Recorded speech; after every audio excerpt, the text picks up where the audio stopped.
Buludu balam, men sizlarga Hasan bilan Hüseyin degan hikoyani aytib beray. Burunning burnusida Hasan, Hüseyin ismli ikki aka bo'lgan ekan. Hasan degan akasi nihoyat yosh, Hüseyin degan inisi bovoyga o'xshash qayrib ketgan ekan. Shuning bilan bu odamlarning qo'shnilari hayron bo'lib, Hasan degan akasi nimishqa yosh, Hüseyin degan inisi nimishqa bovoylarda qayrib ketdi deb o'ylabdi va bu ishning sababini bilish uchun ularning uyiga mehmon bormoqchi bo'ldi. Shuning bilan boshda ular Hüseyin degan inisining uyiga mehmon beribdi. Mehmon kirish yomon, Hüseyinning ayoli mehmonlarni ko'ribla qopig'ini o'tirib, ochiqlab uyga kirib ketdi. Hüseyin, "Xotun, unda qilmanglar. Mehmonlar uyimizga aram bir qitim keldi. Unda qilmay mehmonlar tamoq et achiqinglar" deb degan. "Ha, uyda go'sht yo'q" deb unamabdi.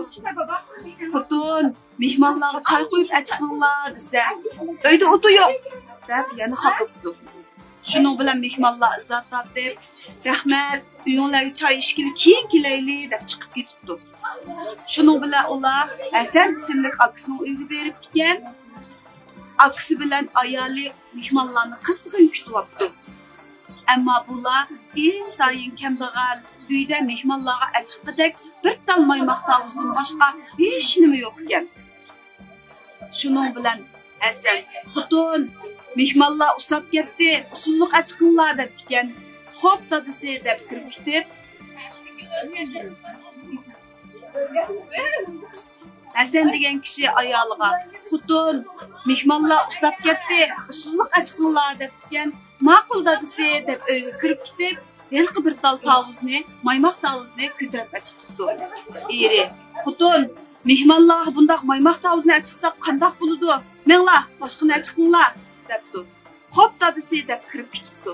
Lekin u kambag'allarning uyida aram bir tal shu maymoq tavuzni bor ekan. Lekin bu ayol mushu tavuzning bir tal ekanligini chandolmaslik uchun kirib ketib, tavuzning o'ng tarafini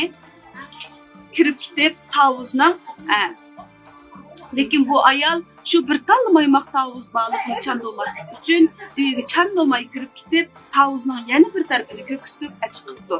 Shuning bilan yo'ldoshi chandolmasdan, "Ha, "Mau ishinglar bo'ladi" deb beliq tavuzni mehmonlarga kelibdi. Tavuzmo intayin tatliq chiqibdi. Mehmonlar bek xo'sh bo'lib ketibdi.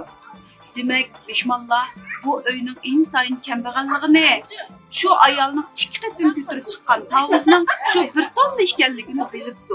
Lekin bu ayol mushu yo'qsizlikni chandolmaslik uchun erining yuzini boshqa mehmonlarning oldida to'kmaslik uchun nimali bo'lsa, levin tishlab kulimsirab turdi emasmi?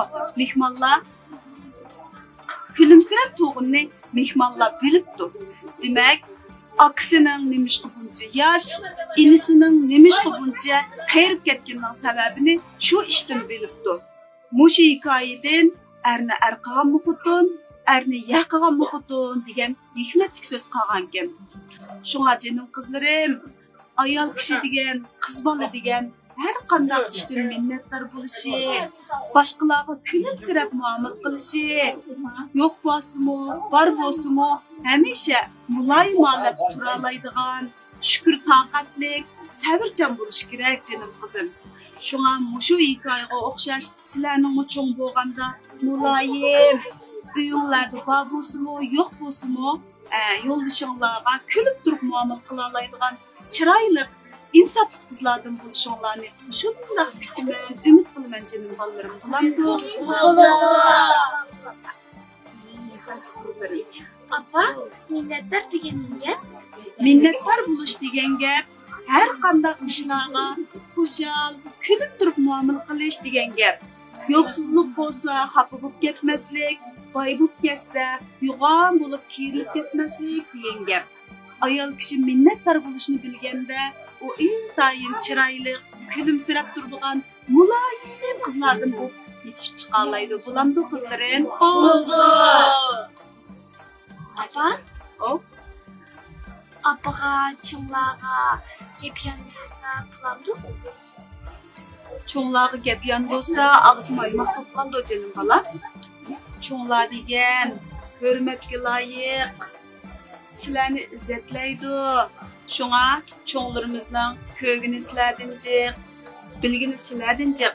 Şuning üçin çoňlarni hörmetlemek zörür canım kızım. Çoňlarga gap yan bolsaňlar, hergiz bolmaýdy bulandy balam. Sen tamaqni açırıp Tamaqni aşırıp qoysaňlar bolmaýdy. Tamaqni aşırıp qoysaňlar, taşlap etsaňlar ısrapçılık boldy. Aşırı apa? Haqni bozaq qilsang bo'ldi.